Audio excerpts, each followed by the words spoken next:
ren maanaam lañ doon dénoncé ndax benn nit donc kat moo doon jóge Ndakaaru bu ñëwee indi ay walisi oram ak walisi yéeram di solo ko summi ko communicateur traditionnel yi wër ko di ko tagg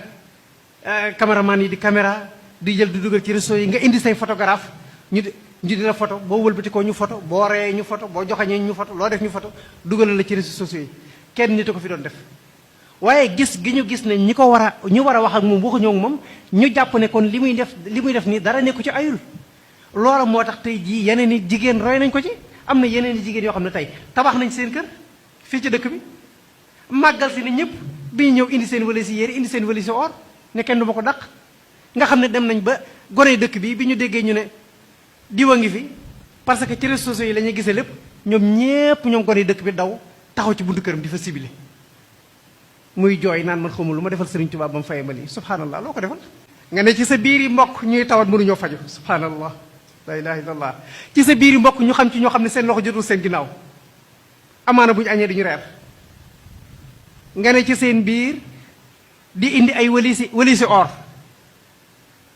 ay mbubbi 2 millions nga ñawlu ko ñëw ci ay kii nga xam ne da ngay xëy suba ba ngoon di sol boo solee col gi ngay sol ooru boppam waaw nga takk ba ne xujur mel ni kankayiri ci ni ko gars yi di waxe ne xujur communicateur traditionnel yi taxaw parce que yaa leen jële ca sow ba communicateur traditionnel yooyu la topp yaa leen jële Ndakaaru indi leen ngir ñu di la joobee seen liggéey la ñu def tooñuñ kenn parce que yaa leen indi ngir ñu joobe la ñu di la tagg nga yor jukkib xaalis gars yi ay paquet la ñuy indaale parce que ci saak la ñuy dañuy dem ca banque ba débloqué ay centaine de millions indaale def ko ci saak ñu naan la yaa mel nii di wala jur yaa fi def lii yaa fi def laa dara nga fi defut